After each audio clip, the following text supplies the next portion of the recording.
Come closer, traveler. The fire burns low, and the wind taps gently at the shutters. The stars are out, but the night stretches deep, thick and velvet, like a cloak pulled over the world. You feel that hush, don't you? That old quiet, older than machines, older than roads, older than even words. It's the same hush our ancestors felt long ago, when candles sputtered low and all that stood between them and the great black unknown was a handful of flame and a sturdy heart. Let me tell you how they faced it, the dark. Not the sort of dark we know today, tamed by bulbs and blinking lights, but the old kind. Wild, holy, terrible. The kind of dark that breathed down your neck and made every floorboard creak with meaning. That's the dark medieval folk lived with every night. Back then, when the sun slipped away behind the hills, the world didn't just dim, it changed. Shadows stretched like creatures. Every tree outside became a sentinel. Every sound had weight. And once the light was gone, the land belonged to different things, to owls and foxes and wandering spirits. And so the people learned not to fight the night, but to live with it. They prepared for it, you see. They knew it came quick. In winter, darkness dropped like a stone, early and heavy. And so before the last light of the sun faded, folk would rush about, feeding animals, shuttering windows, locking doors. Not just for safety, but for comfort. Once you were inside, with the fire going and the door barred, you could breathe a little easier. Not safe, perhaps, but safer. Inside, the hearth was the heart of the house. Not just for warmth, but for light. A flickering, golden core to gather around. Every face lit up by the same flame, stories shared in low voices, eyes wide with wonder. The fire was life, and its dying embers, a signal that it was time to wrap yourself in wool and hope for dreamless sleep. But fire wasn't the only light they had. Not always. Candles were precious. Made from tallow if you were poor, wax if you were lucky or holy. Tallow stank. Wax smelled sweet, like honey in churches. But both were dear, so folk rationed them. They'd use slivers for special tasks, mending clothes, reading scripture, checking on a sick child. But never wasted, never lit carelessly. Oil lamps flickered in richer homes, filled with pressed nuts or animal fat. They smoked, they hissed, but they kept the dark at bay. A little. And then there were rushlights, simple reeds dipped in fat, cheaper still, but quick to burn down and always spitting sparks. But even with those lights, night never looked like day. It wasn't meant to. The glow was soft and the shadows thick. Corners of the room dissolved into black. Doorways became mysteries. And out beyond the walls, beyond the thin skin of safety, was the real dark. Some folk feared it terribly. Others respected it. But all of them, highborn or low, knew to treat the dark with care. Why? Because night was more than just an absence of light. It was full of things. Things that didn't move by day. Things that listened. The superstitions ran deep, and they weren't baseless. Not in the minds of those who lived them. The dark was the time of ghosts, of devils, of witches wandering in the woods. The village idiot might cry out at the moon. The old woman 2 doors down might whisper to things you couldn't see. And if someone disappeared at night, well, the dark was blamed, or the spirits it carried. So people made protections. Charms hung by the door, salt across the threshold, crosses carved into the beams. They'd mutter prayers when the light grew thin. A word for Saint Michael, a whisper to ward off the nightmare, the spirit who crept onto your chest as you slept and turned dreams into terror. Children were taught not to speak loudly after sundown, not to call out into the night. If you name a thing, you give it power. Better to stay hushed. Better to let the dark pass in silence. And yet, not all feared the dark. Some moved through it like shadows themselves. There were those with business in the night, the watchmen of the town, who paced the cobbled streets with staffs in hand and hoods drawn low. They'd call out the hours, voices echoing off stone and wood, not just to mark the time, but to remind the darkness that someone was watching. Then there were the midwives, who came when labor pangs struck at midnight, wrapped in cloaks and carrying their own light. And the monks, of course, those pale shadows who rose for matins, walking the cold halls of stone monasteries in darkness older than time, chanting prayers while the rest of the world dreamed. And the thieves, can't forget them. The dark was their friend. They crept along thatched rooftops, slipped through windows, knew the alleyways like the lines in their palms. A good thief feared the light, not the dark. Some peasants, especially in warmer months, might sleep with the door open or lie out under the stars. But they were the bold ones. Most kept indoors, kept tight to their kin, layered in blankets, and breathing in sync with the fire's last breaths. In villages, night had a rhythm. The bells might ring a curfew. The town gates would shut. The bakers would rise before dawn, their fires the first sign of life. But between sunset and sunrise, the world slowed. Even the animals hunkered down. You could tell the time by the feel of the dark. That's what the old ones said. The way the air changed. The quiet between the cock's first crow and the stirring of dogs. The heaviness of the fourth hour, when even the stars seemed to sleep. In the countryside, the dark was deeper. There were no torches lining the lanes. Just moonlight if you were lucky, and the sound of wind in the trees. If you had to travel, you carried a lantern, shielded tight so it wouldn't blow out. You walked fast, eyes darting. Every rustle might be a fox. Or worse, some wore iron pins on their cloaks, or carried bones of saints. Others traveled in pairs and sang softly to ward off spirits. There were places you simply didn't go after sunset. Ruined churches, crossroads, deep woods. The stories were too strong. Everyone knew someone who'd seen something they couldn't explain. And yet, there was beauty in the dark too. The stars, bright and unclouded by smoke and smog, were a map for the soul. The moon, when full, turned the world to silver. Lovers met in the hush of haylofts. Poets sat by candlelight and wrote verses no one else would hear. And in the stillness, the heart could speak. The dark made space for thinking, for praying, for grieving, for dreaming. They say some saints found visions in the night, that angels whispered to them when the world was silent, that miracles walked softly so as not to wake the sleepers. And so, the dark was not all fear. It was also mystery. It was rest. It was the pause between the hammer strikes of the day. There were festivals, too, held in the dark. Candlemas, when lights were blessed and homes purified. St. John's Eve, when fires burned high and people danced through shadows. The church gave shape to the night with vigil masses and processions. Lanterns swayed like stars on earth, and hymns echoed in the black. Even the devil, they said, had rules. The dark was his time, yes, but only until the cock crowed. Then he fled, tail tucked, until dusk returned.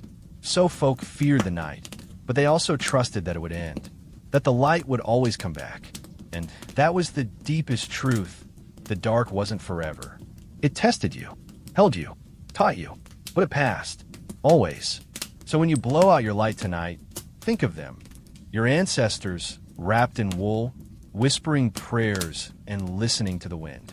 Think of the flicker of the hearth, the slow drift into segmented sleep, the dream of spring in a winter night. The dark was vast, but they endured it. They learned to live within it, rather than banish it. They didn't light up the world. They listened to it. They walked through the dark, not with fear alone, but with reverence. And now, here you are, centuries later, with light at your fingertips.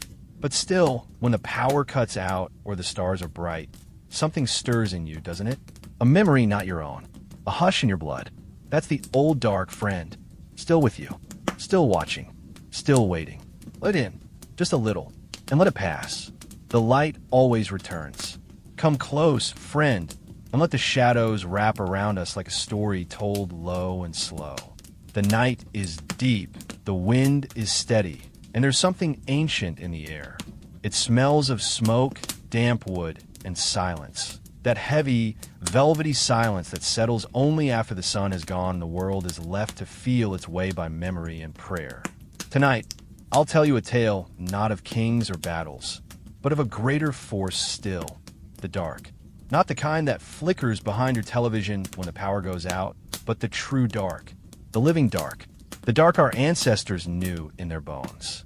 You see, long ago, before cities blinked with 1,000 lights and machines hummed away the night, people lived under the full weight of darkness. They didn't just experience the dark, they knew it. Felt it press against the walls, creep into corners, slink down chimneys, and rustle just beyond the edge of their candlelight. And because they couldn't banish it, they did something we've long forgotten. They feared it, they respected it, and they ritualized it. Let me take you back to the Middle Ages, to a village nestled between forest and field. The sun is setting, and already there's a sense of haste in the air. The chickens are being herded into their coops. The last bucket of water has been drawn from the well. A mother rushes to shutter the windows with oiled cloth and wooden boards. A boy feeds the fire one last log.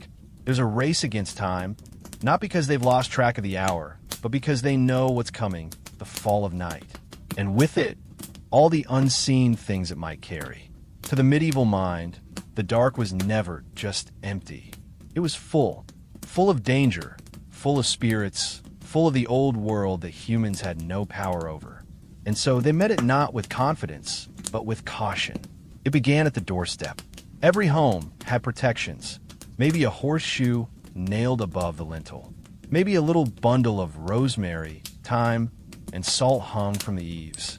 Salt was sacred. It kept the devil at bay, or so they said. A line of salt across the threshold might stop a wandering spirit from entering. So might a cross carved into the wood. So might a prayer whispered beneath the breath as the door was bolted shut. Inside, the hearth was banked carefully. Fire wasn't just warmth or light. It was a boundary. The last defense against the dark that pressed in from the windows. A dim fire was better than none at all, for to wake to a cold hearth was to wake in a house unguarded. And then came the prayers. Always prayers. The Lord's Prayer, spoken slow and steady. A psalm muttered in Latin, even if they didn't quite understand the words. A sign of the cross drawn over a child's brow. Blessings said over infants, over blankets, over beds, for they believed that sleep was a kind of death, a little practice for the soul's long journey. And the dark was the place where spirits wandered, where demons whispered, where dreams could twist into visitations. To sleep without spiritual armor was to invite mischief, or worse. They had names for the things that crept through the dark. The nightmare, a creature who sat on your chest and stole your breath. The windle, the black shuck, the wild hunt, ghostly riders galloping across the skies on stormy nights, collecting souls. Some said that if you heard them coming, you must fall to the ground, eyes closed, mouth shut, and pray not to be taken. And so they set charms beneath their pillows. Herbs, blessed ribbons, bones of small animals if you're a little odd or deeply old. Some believed that iron repelled spirits, so they hung pins in doorways or tucked scissors under their beds. Others relied on rhyme. Old chants passed from grandmother to granddaughter, spoken by heart and never written down. Not all the rituals were solemn. Mind you, some are practical. If a family had to walk at night, they might carry a lantern, but never let it swing too freely. Fire could guide you, yes, but it could also draw things to you. So they kept the flame close.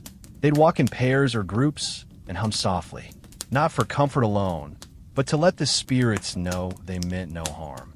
The very design of medieval homes shows the fear and respect they held for the night. Few windows, thick walls, doors with heavy bars. Homes clustered together like sheep against wolves. Entire towns were designed with curfews in mind. Bells would ring at dusk, signaling the time to close up shop, head indoors, and seal the day away. After that, if you were caught outside, you had better have a reason and a prayer. In some villages, a watchman would patrol the streets, calling out the hours.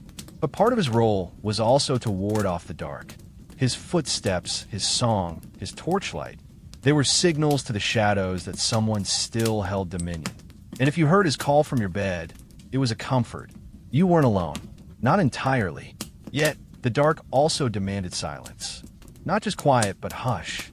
There was a belief that too much noise at night stirred the wrong attention. So folk whispered. Laughter was stifled. Even children were taught to cry softly after sunset. The louder the house, the more it might attract. And no one wanted to be marked by the wandering spirits of the hour. The church, of course, played its part in shaping how the dark was understood. The devil worked best in darkness, they taught. Sin crept in when the light was low. That's why so many holy observances took place at night, to counterbalance the darkness with prayer and ritual. Monasteries rang their bells deep into the night. Matins, lauds, vigils. The monks rose from sleep to chant in cold stone chapels, voices echoing like wind through the rafters. They were the guardians of the sacred night, keeping watch when the rest of the world surrendered to dreams. And in the towns, there were processions, holy days where candles were carried through the streets. The Feast of Candlemas, for example, when flames were blessed to protect homes and hearts from the evil that lurked in the long winter dark. In such times, the darkness became a stage, lit briefly by hundreds of flickering lights, casting long shadows on the walls. Shadows that reminded everyone just how thin the veil between worlds could be. Folk tales, too, kept the rituals alive. Stories told by firelight warned of those who mocked the night, who laughed too loud, who stepped into the woods after sundown. They never returned the same, if they returned at all. These tales weren't just for children. They were warnings stitched into memory, reminders to keep to the light and let the dark pass quietly. Some believe the dead walked at night, not always evil, not always kind, but present. A mother might leave a bit of bread on the hearth for a loved one's spirit. A father might set a stool near the fire for a ghostly visitor. Hospitality didn't end with life, and the dark was their time. And if thunder rolled across the hills in the night, or a strange light glowed beyond the trees, people didn't ask questions. They shut the door tighter. They whisper prayer. They let it be. Curiosity in the dark was often punished. Even dreams were taken seriously. A nightmare might be a warning, a vision, a curse. Dreams weren't dismissed. They were interpreted, pondered, even feared. If a child spoke of seeing something in the night, the elders listened. They might call for a priest, or a charm woman, or a cleansing smoke of herbs. And it's easy to think of all this as fear alone. But that's not quite right. It was respect, reverence. They understood something we've forgotten, that not everything can be known, that some parts of the world are not meant to be seen clearly. The dark was a teacher, a tester, a keeper of secrets.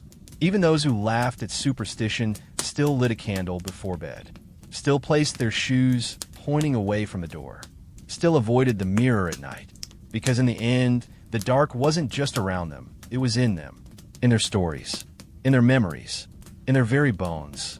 And so they lived with it, feared it, yes, but honored it too. Rituals gave them comfort, gave them structure, gave them the illusion, perhaps, that they could keep the shadows at bay. And maybe they could, maybe not, but it helped to believe, to prepare, to pray. The night held power, but also passed. And when the cock crowed and the sky blushed with the first light of dawn, you could almost hear a collective exhale. The world returned. The shadows slipped back into their corners, and life began again. But they never forgot, never fully. Each night, the rituals returned. Each night, the prayers were spoken. Each night, the fire was tended like an altar. Because you never knew what might be waiting in the dark, and you never wanted to find out. Come, sit close to the fire, and let the flickering light warm your face, for it is a rare and holy thing we sit beside tonight. Not just flame, no, this is life itself. A spark fought from splinters, fed with breath and patience, coaxed into a glow that pushes back the dark. In our world, light is easy. A flick of the switch, a screen in your palm, the hum of electricity constant as heartbeat. But long ago, before wires and bulbs and the never-sleeping cities, light was not a right. It was a treasure.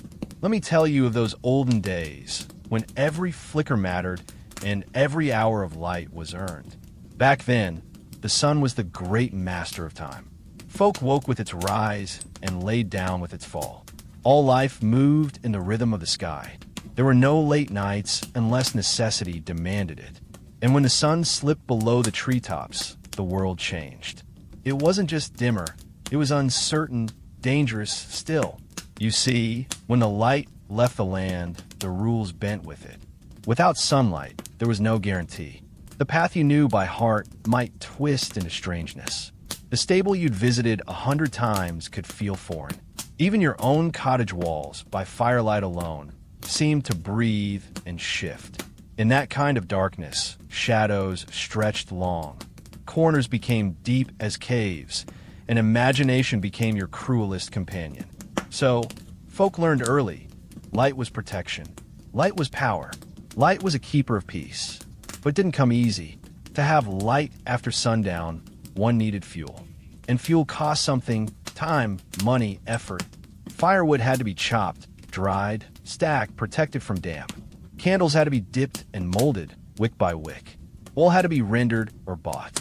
Rushes gathered, dried, peeled, and dipped in fat for rushlights. It was a labor for every layer of light. The poor had little more than the fire in their hearth, and perhaps a single rushlight to burn through the evening. A rushlight, mind you, wasn't a candle like we think of it. It was a dried stalk of a marsh plant, soaked in animal fat, tallow, then burned like a wick. It smoked. It stank. It burned fast. A rushlight might give you 15, 20 minutes of weak glow, just enough to find your slippers, say your prayers, or stir the stew once more. Candles, real wax candles, were luxury. Beeswax was the best, sweet-smelling, long-burning, clean. But they were dear, often reserved for churches or the homes of nobles. The average villager used tallow candles made from animal fat. They sputtered, they smoked, they left stains, but they were better than nothing. Still, even with candles, people rationed. One candle might be used for the whole house, set in the center, moved from task to task. A boy doing his letters? The candle comes to him. A mother stitching a shirt? She waits her turn. Reading by candlelight was a rare thing, and only for the literate, priests, scholars, merchants. Most work that needed detail was done in daylight for good reason. In wealthier homes, there might be chandeliers of iron hanging from beams, holding multiple candles at once, or oil lamps carved from bronze or pottery, filled with olive oil or goose grease with a small linen wick. These too were costly, and thus carefully maintained. No flame was left unattended, no lamp allowed to gutter out needlessly, and the fire, the fire. The hearth was everything. It was where food was cooked, warmth was drawn, and light was born. At the end of each night, the fire had to be banked. That means covering the embers with ash, so they smoldered until morning. If a fire went completely cold, relighting it wasn't as simple as striking a match. One might need flint and steel, dry tinder, and a steady hand. Or you'd beg a coal from a neighbor, walking through the night with a clay pot and hope. Children were taught from young how to tend the fire, how to coax it, feed it, never leave it unwatched. A careless ember could mean ruin, but a well-kept fire meant survival. The positioning of homes often showed how folks sought to make the most of natural light. Windows were placed to catch morning or evening sun. In wealthier homes, glass panes, small, cloudy, bubbled, lit in daylight while keeping out the cold. But glass was expensive. Most people had wooden shutters or oiled linen stretched over frames. You opened them in the day, shut them tight at dusk. Interior spaces were built to conserve light. Whitewashed walls reflected what little brightness there was. Mirrors, polished metal more than glass, were angled to catch sunlight. Even the way people dressed, lighter colors by day, darker at night, was shaped by how much light they could afford. Work followed the sun. A blacksmith began at dawn, ended at dusk. A farmer rose before light, worked with it, and returned home as the shadows grew long. Even meals shifted. Supper was often early. Once darkness set in, everything slowed. And what a night! Well, there was no nightlife as we know it. No taverns brimming until midnight. No shops open round the clock. Only a few places kept late hours. An inn where travelers arrived after dark. A midwife's house if a baby was due. The church during vigils. But otherwise, the world quieted. Light dictated everything, and so it held meaning. To light a candle was not idle. It was an act, a signal. You lit a candle for a guest, for a meal, for prayer. A candle might be lit for the dead, its flame carrying words to heaven. It might be placed at a sickbed, holding back death or guiding a soul. In churches, candlelight was divine light. Every flicker a holy breath. Entire rituals surrounded light. Candlemas, the feast of light in February, was one such time. Folk brought candles to church to be blessed. These blessed candles were taken home, used to ward off storm and sickness, lit during childbirth, or set in a window for protection. Light was not just seen, it was believed in. Folk tales spoke of will-o'-the-wisps, ghostly lights that lured travelers into bogs and forests, never to return. Not all light was safe. Some was trickery, some led to ruin. But proper light, home fire, church candles, the sun was sacred.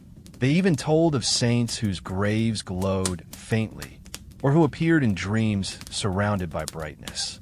Light meant presence, of the divine, of the blessed, of something beyond the dark. And in art, too, it appeared.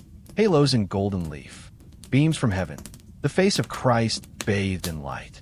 Darkness was the absence of God. Light was his trace. So you see, friend, they did not waste it. They did not flood their world with it, as we do now. They lived in balance.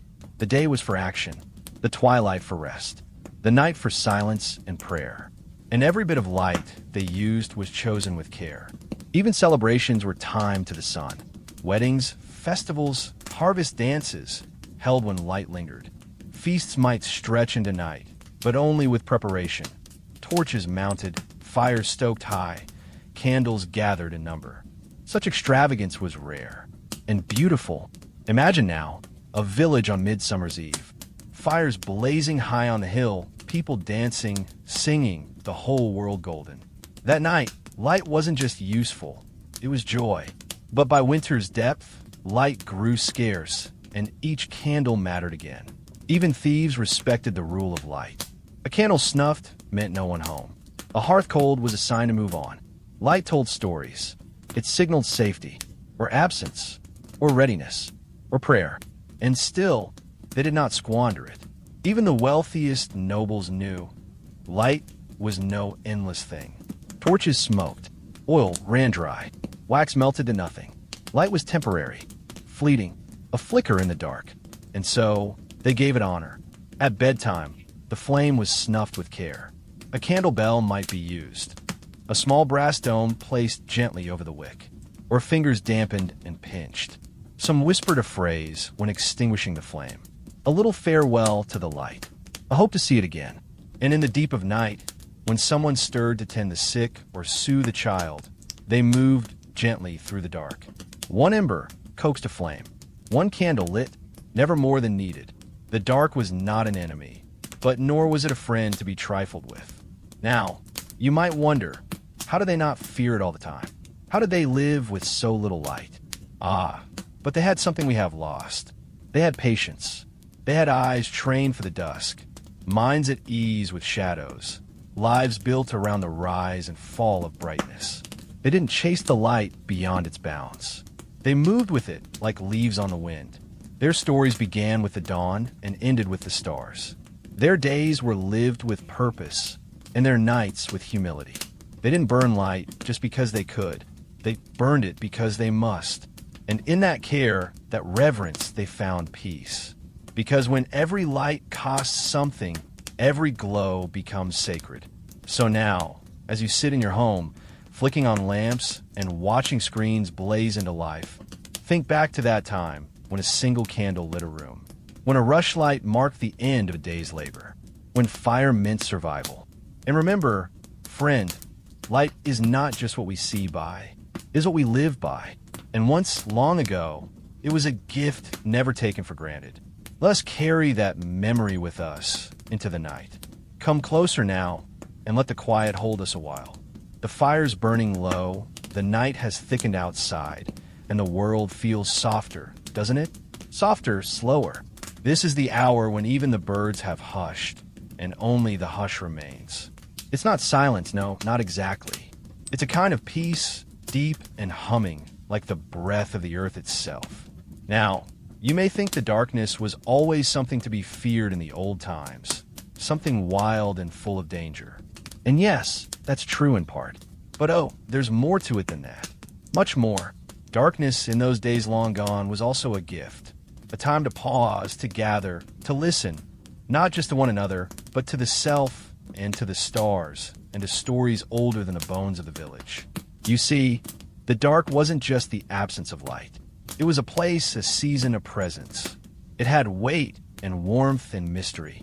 It came not like an enemy storming in, but like a familiar friend, knocking gently at the shutters. And when it came, people slowed. The rush of the day, the hammer at the anvil, the hoe in the soil, the clatter of feet on cobbled stone, gave way to something quieter. A shift, an exhale. Folk turned inward, toward the hearth, toward each other, toward the soul. In the smallest cottages, where chickens slept in corners and children tumbled into one another on straw beds, night was the one time when stillness reigned. The baby quieted.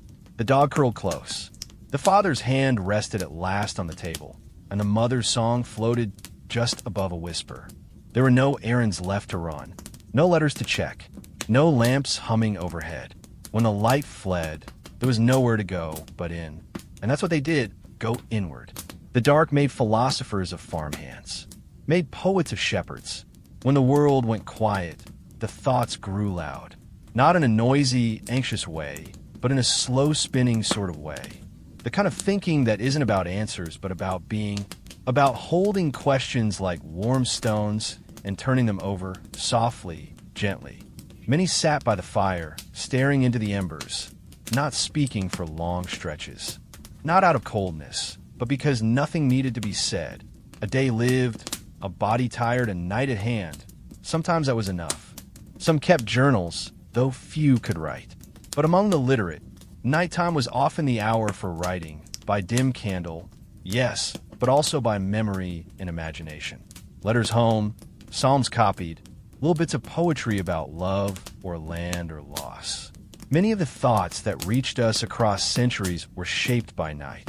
But more often, stories were spoken, not written. And that, friend, is where the darkness truly came alive.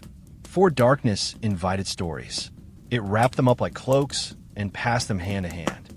In village homes, once the supper was cleared and the fire poked fresh, the stories began. Not read from a book, but told by heart. Grandfathers with broken teeth telling of beasts in the woods.